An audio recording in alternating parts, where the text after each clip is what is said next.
Hello everyone, स्वागत है एक बार फिर से आप सभी साथियों का शिक्षा संकल्प के इस ऑनलाइन यूट्यूब प्लेटफॉर्म पर। कैसे हैं आप सभी साथी? आशा करते हैं कि आप लोग बहुत ही अच्छे होंगे, स्वस्थ होंगे।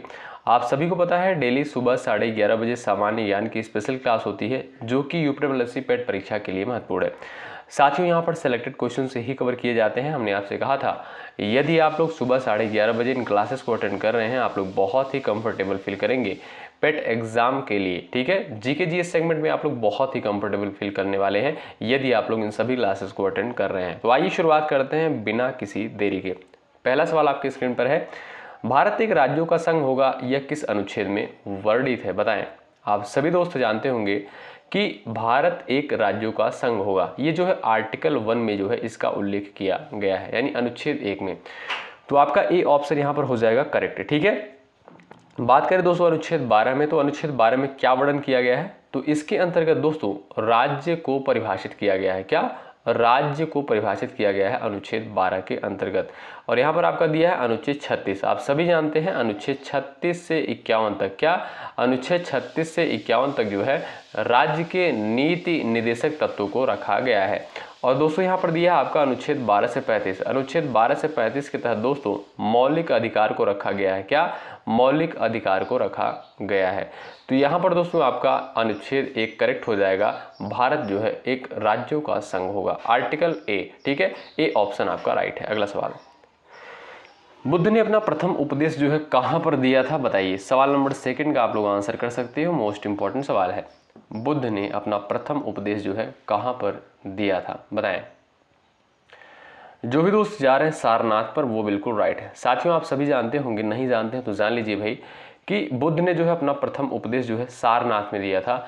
और कभी कभी एक सवाल पूछता है कि ये जो गौतम बुद्ध के द्वारा पहला उपदेश सारनाथ में दिया गया था इसे किस नाम से जानते हैं? तो याद रखें आप लोग, धर्म चक्र प्रवर्तन के नाम से जाना जाता है। ठीक है, तो आपका बी ऑप्शन करेक्ट हो जाएगा। और कुछ पॉइंट याद रखिएगा गौतम बुद्ध से संबंधित। अगर आपसे पूछे कि इनका जो है जन्म कहाँ पर हुआ था, तो आप सभी को पता है लुम्बिनी में जो है साथियों इनका जन्म हुआ था। और ज्ञान की प्राप्ति कहाँ पर हुई थी? बोध गया में जो है इनको ज्ञान की प्राप्ति हुई थी। और निर्वाण की प्राप्ति कहाँ हुई थी, यानी कह सकते हो आप लोग कि इनका शरीर कहाँ पर छूटा था, यानी इनकी मृत्यु कहाँ पर हुई थी? तो आप कह सकते हो कुशीनगर में। कहाँ पर हुई? कुशीनगर में। ठीक है, इन सारे पॉइंट को आप लोग याद रखें।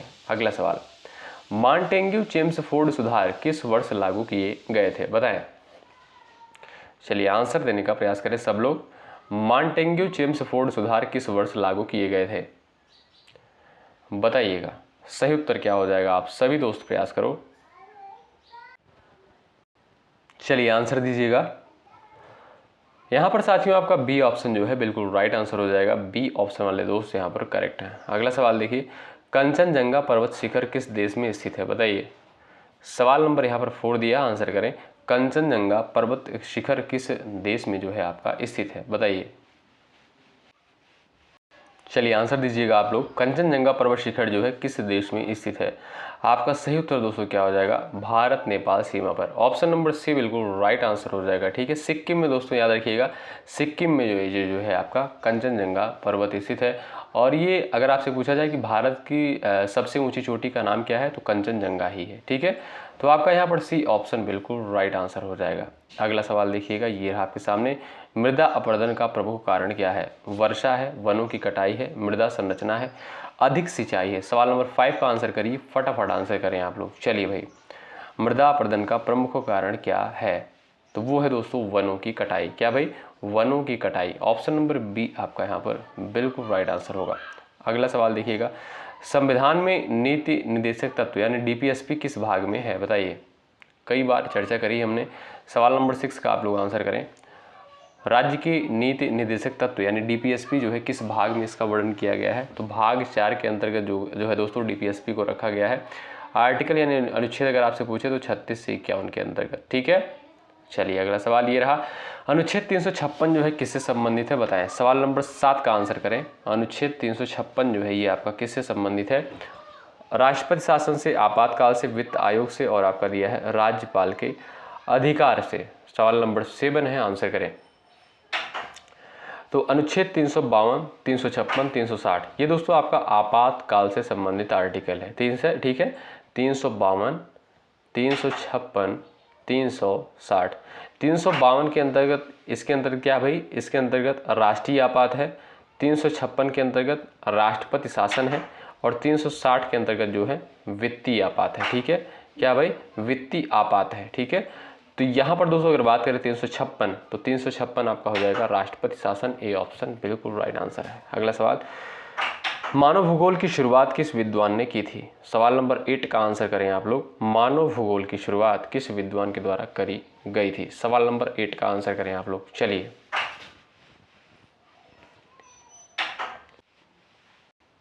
भाई, सभी लोग आंसर करो यहाँ पर। सही उत्तर आपका क्या हो जाएगा भाई? सही उत्तर दोस्तों हो जाएगा आपका भी फ्रेडरिक रेडज़ले। ठीक है, ऑप्शन नंबर डी करेक्ट हो जाएगा। मानव भूगोल की शुरुआत किस विद्वान ने की थी? फ्रेडरिक रेडज़ेल ने। Option number D correct. अगला सवाल, वैश्विक गर्मी का प्रमुख कारण क्या है? सवाल नंबर 9 का आंसर करें। चलिए, वैश्विक गर्मी का जो है प्रमुख कारण क्या है? ओजोन क्षरण, कार्बन डाइऑक्साइड की अधिकता, सौर विकिरण, समुद्री प्रदूषण। बताएं। चलिए, सही उत्तर दोस्तों क्या हो जाएगा आपका? कार्बन डाइऑक्साइड की अधिकता है। ऑप्शन नंबर आपका बी बिल्कुल राइट आंसर हो जाएगा। ठीक है, यहाँ पर जो है आपका बी ऑप्शन बिल्कुल करेक्ट आंसर हो जाएगा। अच्छा दोस्तों, अगर आपसे पूछा जाए कि तापमान बढ़ाने के लिए कौन कौन सी जो गैसें होती है वो जिम्मेदार हैं वायुमंडल में, तो वो है आपका एक कार्बन डाइऑक्साइड तो है ही है। उसके बाद दोस्तों CH4 है, क्या, मीथेन जिसे बोलते हैं। उसके बाद CFC होता है आपका, क्लोरोफ्लोरोकार्बन होता है। ठीक है, और आप इन्हें जो है दोस्तों ग्रीन हाउस गैसें भी कहते हैं। ठीक है, तो ग्रीन हाउस गैस किसे कहते हैं? CH4 हो गया, CO2 हो गया यानी कार्बन डाइऑक्साइड हो गया, मीथेन हो गया, CFC हो गया, क्लोरोफ्लोरोकार्बन। ठीक है, तो आपका यहाँ पर बी ऑप्शन राइट हो जाएगा। वैश्विक गर्मी का जो है प्रमुख कारण कौन सी गैस है? Carbon dioxide. B option correct है। अगला सवाल, भारतीय राष्ट्रीय कांग्रेस का पहला अधिवेशन जो है किसके अध्यक्षता में हुआ था? बताएं। चलिए, भारतीय राष्ट्रीय कांग्रेस का जो है पहला अधिवेशन किसकी अध्यक्षता में हुआ था? सही उत्तर क्या हो जाएगा दोस्तों? WC बनर्जी की अध्यक्षता में। ऑप्शन नंबर बी करेक्ट हो जाएगा। ठीक है, अच्छा दोस्तों, भारतीय राष्ट्रीय कांग्रेस की स्थापना कब हुई थी भाई? 1885 में जो है इसकी स्थापना हुई थी। ये भी पॉइंट याद रखें। तो आपका बी ऑप्शन करेक्ट होगा यहाँ पर। अगला सवाल देखिएगा, सविनय अवज्ञा आंदोलन जो है कब प्रारंभ हुआ था? सवाल नंबर 11 है। चलिए, सविनय अवज्ञा आंदोलन जो है कब प्रारंभ हुआ था? सही उत्तर क्या हो जाएगा भाई? 1930 में। कब? 1930 में दोस्तों। आपका ए ऑप्शन जो है बिल्कुल सही उत्तर हो जाएगा। ठीक है, ए ऑप्शन वाले साथी राइट है। एक बार भाई सभी लोग सेशन को शेयर कर दें और लाइक की संख्या बढ़ाते चलें आप लोग। ठीक है, भारत का सबसे ऊंचा जलप्रपात जो है आपका कौन सा है? बताओ। चलो भाई, आंसर देने का प्रयास करो आप लोग, फटाफट आप लोग बताओ। भारत का सबसे ऊंचा जलप्रपात दोस्तों कौन सा है? वो है आपका जोग जलप्रपात। ऑप्शन नंबर सी आपका यहाँ पर राइट आंसर हो जाएगा। ये कहाँ पर है दोस्तों? ये आपका कर्नाटक में है और इसकी ऊंचाई जो है कितनी है? लगभग 253 मीटर। कितनी? लगभग 253 मीटर जो है इसकी ऊंचाई है। ठीक, अगला सवाल देखिएगा, लोकसभा को भंग करने का अधिकार किसके पास होता है? बताइए। चलिए फटाफट आंसर करें आप लोग। लोकसभा को भंग करने का अधिकार किसके पास होता है? प्रधानमंत्री, राष्ट्रपति, लोकसभा अध्यक्ष, संसद के पास।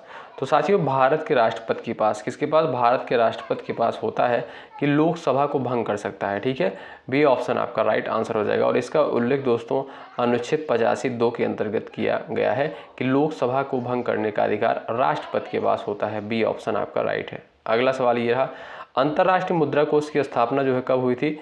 सवाल नंबर दोस्तों यहाँ पर 14 है, आप लोग आंसर करिएगा। अंतर्राष्ट्रीय मुद्रा कोष की स्थापना जो है कब हुई थी? बताएं। सभी साथी प्रयास करें। यानी IMF, क्या भाई? IMF यानी इंटरनेशनल मॉनेटरी फंड की स्थापना जो है कब करी गई थी? आपका सही आंसर दोस्तों हो जाएगा 1945 में जो है इसकी स्थापना होती है। बी ऑप्शन बिल्कुल राइट आंसर हो जाएगा। साथियों, कभी कभी सवाल पूछता है कि अंतर्राष्ट्रीय मुद्रा कोष यानी IMF का जो है मुख्यालय कहाँ पर स्थित है? साथियों, वाशिंगटन DC में। कहाँ पर?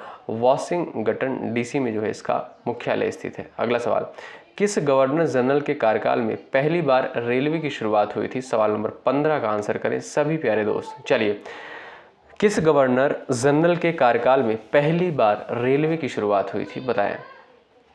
Lord Dalhousie, Warren Hasting, lord Curzon, lord Canning. सवाल नंबर 15 है, बड़ा इंपॉर्टेंट है, बताओ। चलिए साथियों, आप सभी जानते होंगे कि लॉर्ड डलहौजी के शासनकाल में जो है रेलवे की शुरुआत हुई थी। ऑप्शन नंबर ए करेक्ट हो जाएगा। और इसकी शुरुआत दोस्तों कब हुई थी? 1853 में। क्यों भाई? 1853 में जो है इसकी शुरुआत हुई थी रेलवे की। और सबसे पहले जो है रेल कहाँ से कहाँ तक चली थी? मुंबई से ठाणे। कहाँ से? मुंबई से ठाणे। ये पॉइंट आप लोग याद रखें कि लॉर्ड डलहौजी के शासनकाल में, क्योंकि कई एग्जाम में ये सवाल पूछा गया है। ठीक, अगला सवाल देख लो भाई। भारत में सबसे कम जनसंख्या घनत्व वाला राज्य कौन सा है? बताएं।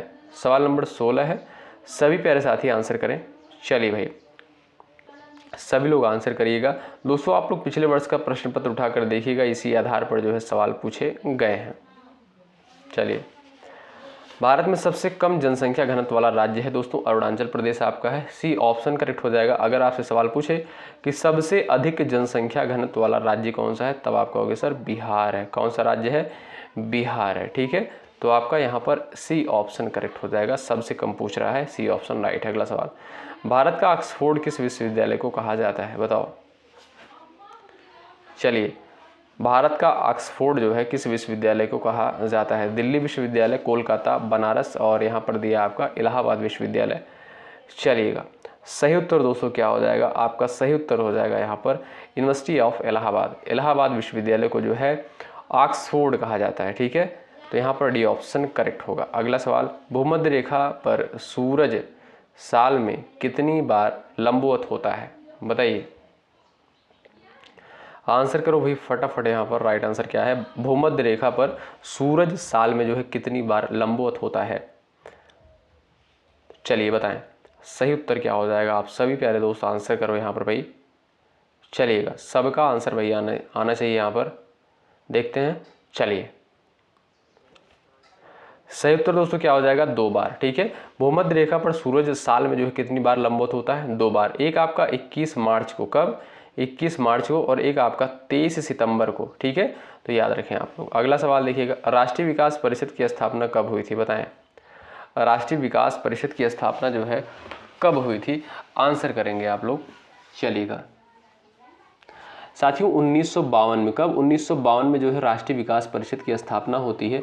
आपका यहाँ पर डी ऑप्शन जो दिया है बिल्कुल राइट आंसर हो जाएगा। अगला सवाल, भारत का सबसे बड़ा वनों वाला राज्य कौन सा है? और ये क्वेश्चन हमने कम्युनिटी में भी पोस्ट किया है और सवाल दोस्तों पूछा जा सकता है क्योंकि पूछा गया है कई पेपर में। बताओ,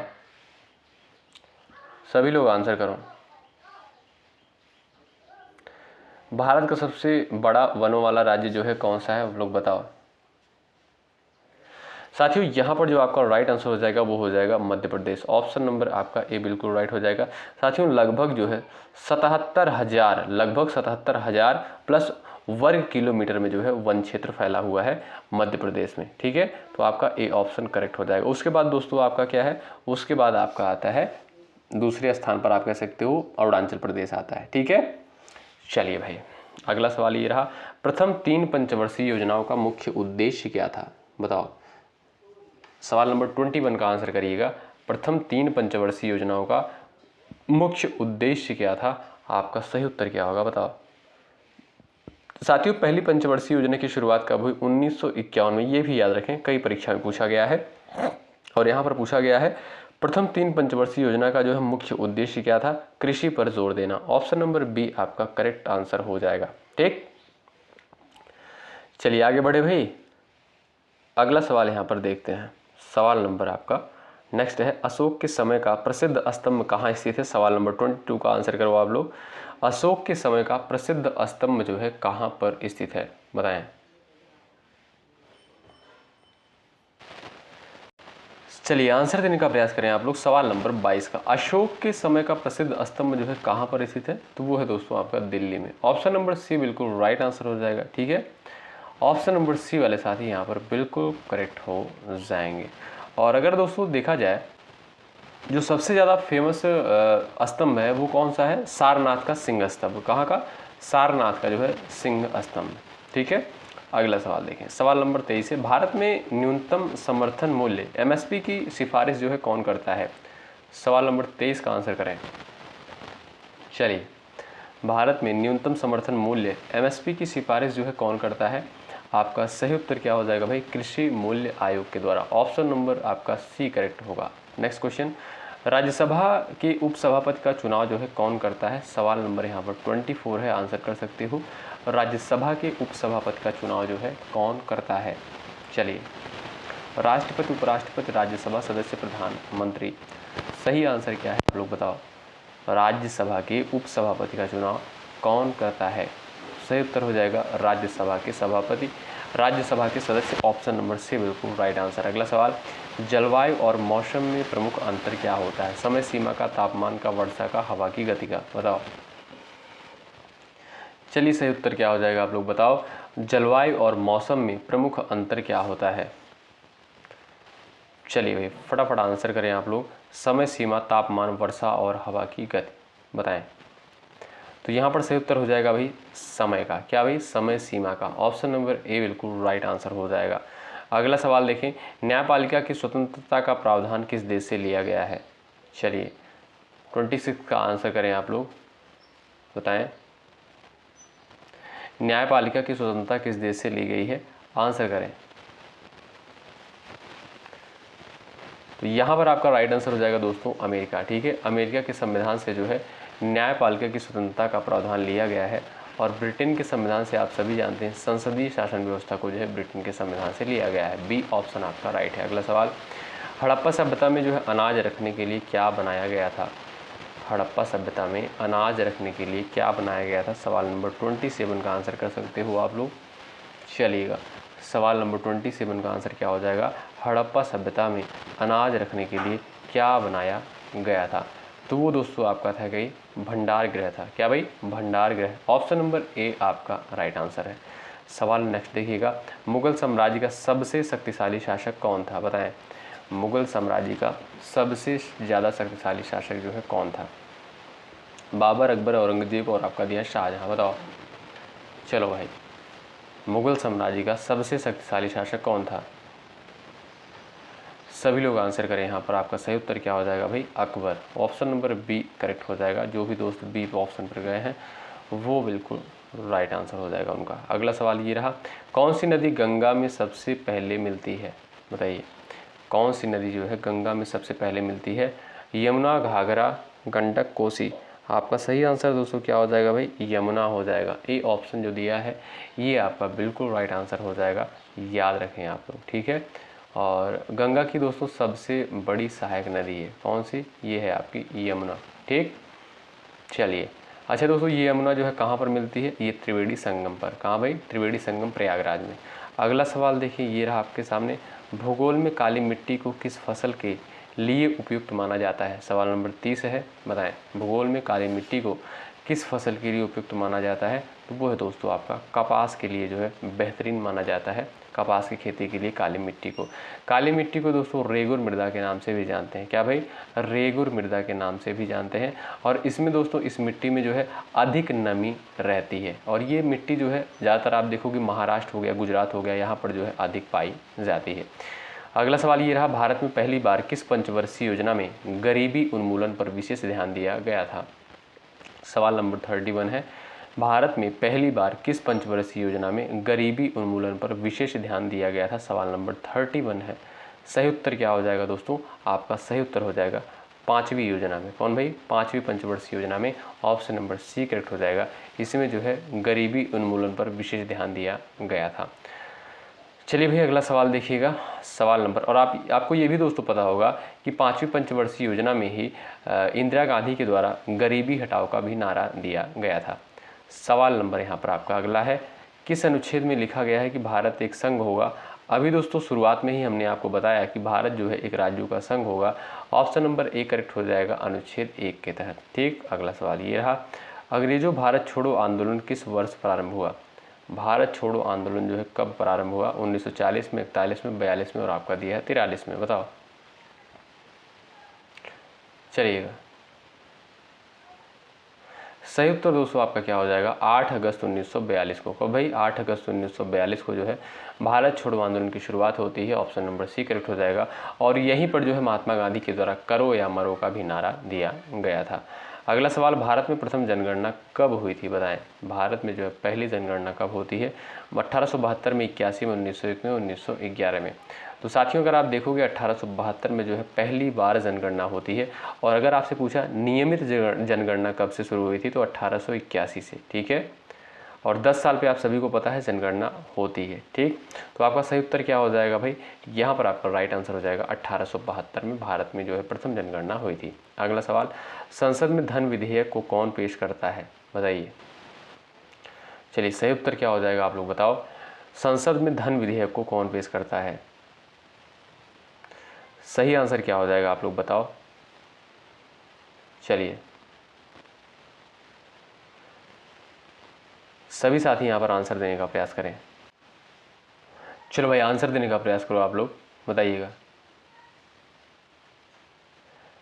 संसद में धन विधेयक जो है कौन पेश करता है, वित्त मंत्री। ऑप्शन नंबर बी आपका यहाँ पर राइट आंसर हो जाएगा। अगला सवाल ये रहा, मनुष्य द्वारा निर्मित सबसे लंबी दीवार जो है कौन सी है। बर्लिन की दीवार, चीन की दीवार, रेड वॉल, आपका दिया है हादियन वॉल। आपका सही उत्तर हो जाएगा दोस्तों चाइना की दीवार। ऑप्शन नंबर बी करेक्ट हो जाएगा, ठीक है। ऑप्शन नंबर बी आपका यहाँ पर बिल्कुल राइट आंसर हो जाएगा। अगला सवाल ये रहा, भारत में पहला IIT जो है किस शहर में खोला गया था, बताएं। चलिए भारत में जो है पहला IIT किस शहर में खोला गया था, तो IIT खड़गपुर, ठीक है। कब दोस्तों, 1951 में। कब, 1951 में। आपका यहाँ पर डी ऑप्शन जो दिया है यही है आपका राइट आंसर। अगला सवाल, पृथ्वी का जन्म जो है किस सिद्धांत से समझाया गया है। पृथ्वी का जन्म किस सिद्धांत से समझाया गया है। 38 का आंसर करें आप लोग, चलिएगा। 38 का राइट आंसर क्या हो जाएगा, पृथ्वी का जन्म किस सिद्धांत से समझाया गया है, तो बिग बैंग थ्योरी। आप सभी को पता है बिग बैंग सिद्धांत के आधार पर जो समझाया गया है कि पृथ्वी का जन्म जो है कैसे हुआ है। ये ऑप्शन आपका यहाँ पर बिल्कुल सही उत्तर हो जाएगा। सवाल नेक्स्ट है, आपके स्क्रीन पर है, संविधान में कुल कितनी अनुसूचियाँ हैं, सभी को पता होगा भाई। चलिए, और पता होना भी चाहिए, सबको याद भी होना चाहिए। तो दोस्तों अगर बात करें अनुसूचियों की, तो 12 अनुसूचियाँ हैं वर्तमान समय में, यानी कुल कितनी अनुसूचियाँ हैं, 12 हैं। और मूल संविधान में जो है 8 अनुसूचियाँ थी, ठीक है। तो आपका सी ऑप्शन यहाँ पर राइट हो जाएगा। सवाल नेक्स्ट, इकोनॉमिक सर्वे किसके द्वारा प्रकाशित किया जाता है। इकोनॉमिक सर्वे जो है किसके द्वारा प्रकाशित किया जाता है। योजना आयोग, वित्त मंत्रालय, नीति आयोग, और आपका दिया है संसद। सही उत्तर क्या हो जाएगा भाई, वित्त मंत्रालय के द्वारा जो है इकोनॉमिक सर्वे प्रकाशित किया जाता है। बी ऑप्शन जो है बिल्कुल राइट आंसर हो जाएगा, ठीक है दोस्तों। इसमें जो है अर्थव्यवस्था की रिपोर्ट होती है, क्या भाई, इसमें जो है अर्थव्यवस्था की रिपोर्ट होती है। और हर साल जो है बजट से पहले दोस्तों इकोनॉमिक सर्वे को प्रकाशित किया जाता है, ठीक। अगला सवाल, कौन सा तट जो है कोरोमंडल तट कहलाता है। कौन सा तट जो है कोरोमंडल तट कहलाता है, बताएं। चलिए, महाराष्ट्र, तमिलनाडु, केरल तट, गुजरात तट, बताओ फटाफट आंसर करो। चलिए, कौन सा तट जो है कोरोमंडल तट कहलाता है। सही उत्तर क्या हो जाएगा भाई, आप लोग बता दो एक बार, फटाफट आंसर देने का प्रयास कर दो। चलिएगा भाई, विकल्प आपका दोस्तों यहाँ पर जो राइट आंसर हो जाएगा क्या भाई, ऑप्शन नंबर बी तमिलनाडु तट, ठीक है। अगला सवाल, किस मुगल शासक ने जो है दीन ए इलाही धर्म की शुरुआत की थी। सवाल नंबर 42 का आंसर करें। दीन ए इलाही धर्म की शुरुआत जो है किसके द्वारा करी गई थी, बताओ आप लोग आंसर करो। सही उत्तर दोस्तों क्या हो जाएगा, वो है आपका अकबर। अकबर के द्वारा जो है दीन ए इलाही धर्म की शुरुआत करी गई थी। बी ऑप्शन आपका यहाँ पर बिल्कुल राइट आंसर होगा। अगला सवाल ये रहा, पृथ्वी की सतह पर सबसे ऊंची पर्वत चोटी जो है कौन सी है। पृथ्वी की सतह पर सबसे ऊंची पर्वत चोटी कौन सी है। कंचनजंगा, माउंट एवरेस्ट, धौलावीरा, और आपका दिया है नंदा देवी, बताओ। चलो सभी लोग आंसर करो, पृथ्वी की सतह पर सबसे ऊंची पर्वत चोटी कौन सी है। सभी का आंसर आना चाहिए इस सवाल के लिए। आपका सही उत्तर क्या हो जाएगा बताओ, तो वो है दोस्तों आपका क्या भाई, माउंट एवरेस्ट। क्या, माउंट एवरेस्ट। ऑप्शन नंबर आपका यहाँ पर बी बिल्कुल राइट आंसर, ठीक। अगला सवाल, यूएनओ की स्थापना जो है कब हुई थी, बताइएगा। यूएनओ की स्थापना जो है कब हुई थी, और इसका मुख्यालय कहाँ पर स्थित है, और इसका उद्देश्य क्या है, ये भी बता सकते हो।